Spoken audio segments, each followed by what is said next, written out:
Good morning, students. Welcome to Knowledge Viewpoint. I hope you all are well at your homes. So today, this is our language session, and in this session, we will do subject and predicate. First and foremost thing I want from you is to sit straight and listen carefully and understand it with full concentration. Okay? So let us start. सबसे पहले एक sentence किससे बनता है? Sentence क्या होता है? Sentence is group of words. एक सेंटेंस किससे बनता है? Group of words. वाक्य बनता है शब्दों के समूह से. शब्दों के समूह से. ठीक है. Sentence is formed by group of words. हमें पता है कि हम फर्स्ट सेकंड थर्ड से करते आए हैं. हमें पता है कि एक सेंटेंस में बहुत सारे वर्ड्स होते हैं, ग्रुप ऑफ वर्ड्स होता है. तो इतना हमें क्लियर है. अब हम देखते हैं कि सब्जेक्ट और प्रेडिकेट क्या होता है, कौन सा पार्ट होता है सेंटेंस का, सब्जेक्ट और predicate. So let us understand. Sentence is divided into two portions. First is subject and the other one is predicate. Subject क्या होता है? सब्जेक्ट इज समवन और something which is talked about in a sentence. मतलब subject वो होता है विषय. Subject को हम हिंदी में क्या कहते हैं? विषय. मतलब फॉर एग्जाम्पल अगर आपका मान लो ये इंग्लिश लैंग्वेज की क्लास चल रही है, तो यहाँ पे इंग्लिश ग्रामर के बारे में ही बात होगी. इसी के विषय पे ही, इसी विषय पे ही सारी चर्चा होगी, इसी विषय पे बात होगी, इंग्लिश ग्रामर के बारे में ही सारी बात होगी. तो सिमिलरली सब्जेक्ट जो होता है एक सेंटेंस में जो सब्जेक्ट होता है, उस सेंटेंस में उसी सब्जेक्ट के बारे में बात की जाती है. Is it clear? सो हम इसके एग्जाम्पल्स करेंगे जिससे आपको और क्लियर हो जाएगा.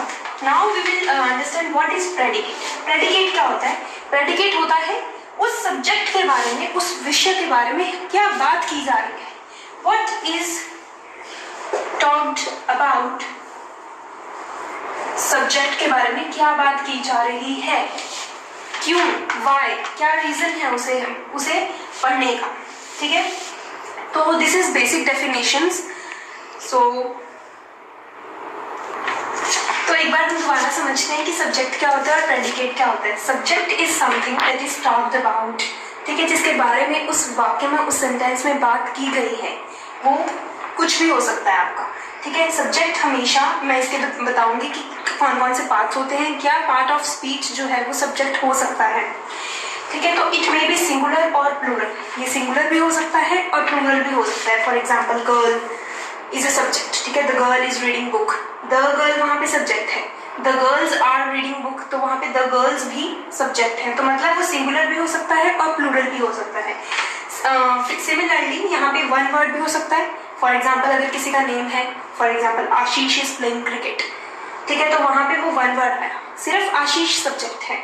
और अगर हम लिख रहे हैं the girls are reading books, तो द गर्ल जो होगा, the girl is reading book, तो वहाँ पे जो द गर्ल होगा वो ग्रुप ऑफ वर्ड्स आ गए. द गर्ल क्या आ गए? Group of words. तो मतलब सब्जेक्ट वन वर्ड में भी काउंट कर सकते हैं और हम ग्रुप ऑफ वर्ड्स में भी काउंट कर सकते हैं.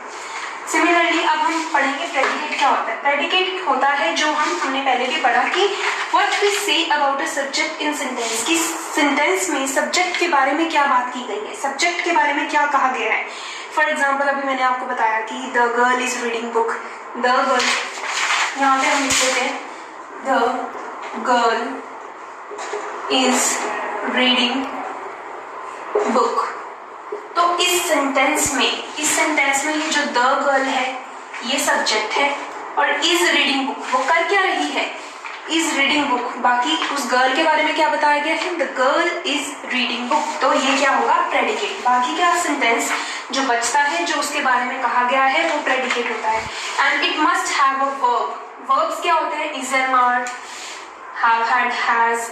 तो यहाँ पे इज भी आ गया आपका. तो प्रेडिकेट में हमेशा वर्ब की प्रेजेंस होती है. And it is a group of words. और वर्ड भी हो सकता है, ग्रुप ऑफ वर्ड्स भी हो सकता है. Group of words generally usually ज्यादातर होते हैं.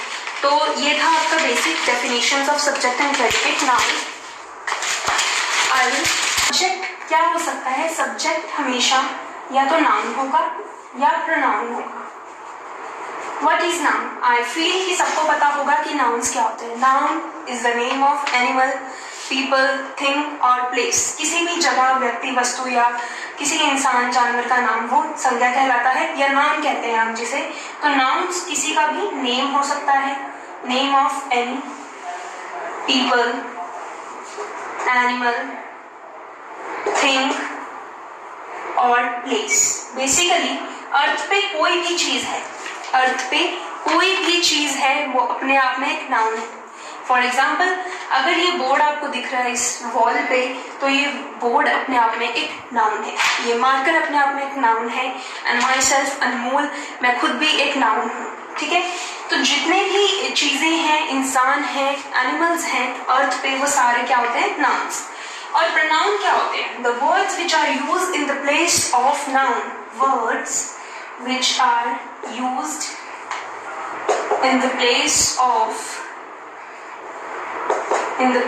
Of noun. फॉर एग्जाम्पल कैसे, कौन से वर्ड्स हम यूज करते हैं नाउन की जगह पे? फॉर एग्जाम्पल अगर मैं देती हूँ कि रीटा इज स्लीपिंग, तो अगर उसी के बारे में हमें पैराग्राफ लिखना है तो हम नेक्स्ट सेंटेंस में उसका नेम तो नहीं लिखेंगे हम, Rita is sleeping, she use करेंगे हम। ऑटोमेटिकली मेरे मुंह से शी निकला, तो मतलब वो जो शी है वो क्या है? प्रोनाउन है। The words which are used in the place of noun, किसी भी नेम की जगह पर हम क्या यूज करते हैं? फॉर एग्जाम्पल इसके बहुत सारे एग्जाम्पल्स होते हैं, he, she, it, non living things के लिए देम,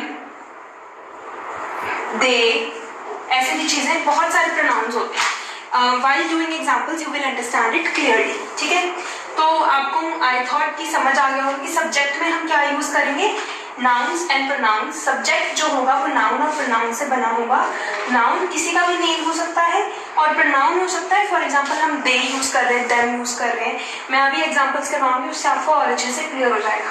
तो ये थे हमारी बेसिक डेफिनेशंस, और एक एक्सेप्शन और है।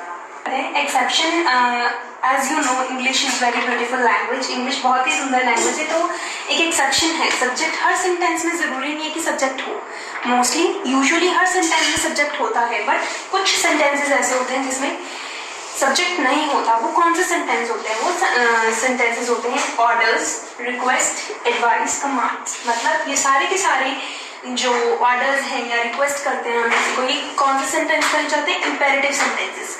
तो इंपेरेटिव सेंटेंसेस में कई बार सब्जेक्ट मिसिंग होता है।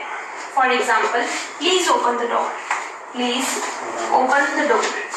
तो ये जो हमने सेंटेंस लिखा, इसमें आपको कहीं पे भी कोई नाउन, कोई प्रोनाउन नजर नहीं आएगा। ये एक सिर्फ ऑर्डर है कि प्लीज ओपन द डोर। ठीक है, और हम कोई और एग्जांपल देखते हैं, प्लीज कीप क्वाइट। आपको क्लास में कहा जाता है प्लीज कीप क्वाइट, तो ये ऑर्डर दिया जाता है, आपसे रिक्वेस्ट की जाती है। ठीक है, प्लीज कीप क्वाइट। और थैंक यू, हमारा ये फ्रेजेस में काउंट होता है, थैंक यू। ठीक है, थैंक यू। तो these sentences does not contain subject। तो ये एक्सेप्शन थी। आई थिंक आपको ये क्लियर हो गया होगा कि कुछ सेंटेंसेस होते हैं जिनमें सब्जेक्ट मिसिंग होता है, और वो सेंटेंसेस कौन से होते हैं। Now we will do book exercise, examples of book exercise. So here are some examples. अब आपको इस फर्स्ट 3 एग्जाम्पल्स में अंडरलाइन करना है subject. Underline the subject in this sentences. A rose smells nice. इसमें आपको सब्जेक्ट कहाँ नजर आ रहा है? कोई थिंग नजर आ रही है, कोई नेम, एनिमल या कोई पीपल तो है नहीं, सिर्फ यहाँ पे क्या है? थिंग। अ रोज, रोज के बारे में बात की गई है। अ रोज स्मेल्स नाइस, एक रोज की खुशबू बहुत अच्छी होती है, इट स्मेल्स नाइस। सो ये रोज, अ रोज जो होगा ये सब्जेक्ट होगा, अंडरलाइन करेंगे। एंड बाकी का सेंटेंस उसके बारे में कहा गया है, जैसे कि मैंने डेफिनेशंस में बताया कि सब्जेक्ट होता है जिसकी बात की गई और प्रेडिकेट होता है जिसके बारे में बात की गई। सिमिलरली यहाँ पे आपको दिख रहा होगा कि रोज के बारे में ही बात की गई है, इट स्मेल्स नाइस, तो यहाँ पे ये हो गया predicate. Now just and I are going to mall, ये आपका सेकेंड टाइप ऑफ सेंटेंस है जिसमें आपके पास एक सब्जेक्ट नहीं है, एक से ज्यादा सब्जेक्ट है। क्या, किसके बारे में बात की गई है? जस्ट के बारे में बात की गई है, और जस्ट एंड आई, तो जस्ट एंड आई क्या होगा? सब्जेक्ट होगा। क्लियर है बात? ठीक है, they are going to mall. अगर यहाँ पे नेक्स्ट सेंटेंस में हम लिखते हैं जस्ट एंड आई, यहाँ पे फर्स्ट सेंटेंस में हमने एक नाउन यूज करा, just and I, are going to mall, are going to mall, वो कहाँ जा रहे हैं, मॉल जा रहे हैं, तो ये हो गया प्रेडिकेट। ठीक है, तो just and I are going to mall ये अपने आप में एक सब्जेक्ट है क्योंकि इनकी बात की गई है। और अगर हम इनके बारे में सेकंड सेंटेंस लिखते हैं कि वो कार से जा रहे हैं, तो हम क्या लिखेंगे, they are going by car. ठीक है, तो हमने जो वर्ड दे यूज करा वो अपने आप में क्या है, प्रोनाउन है। ठीक है, तो इनकी जगह पे हम दे यूज करेंगे। समवन्स टेलीफोन इज रिंगिंग, ये थर्ड टाइप ऑफ सेंटेंस है कि इसमें कुछ और फ्रेज ऐड हुआ है।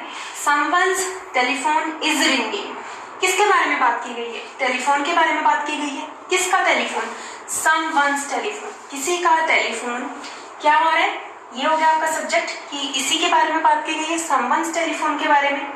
It is ringing, is ringing, तो ये हो गया प्रेडिकेट। क्लियर है बात, आई होप आपको समझ आया होगा। ठीक है, अगर आपको नहीं समझ आएगा कुछ तो आप मुझे पर्सनली मैसेज करेंगे और कमेंट करेंगे। दिस ब्लू अम्ब्रेला, अब इन सेंटेंसेस में आपको सब्जेक्ट दे रखा है, आपने सूटेबल प्रेडिकेट ऐड करना है। सूटेबल प्रेडिकेट किसी भी तरह आप ऐड कर सकते हैं।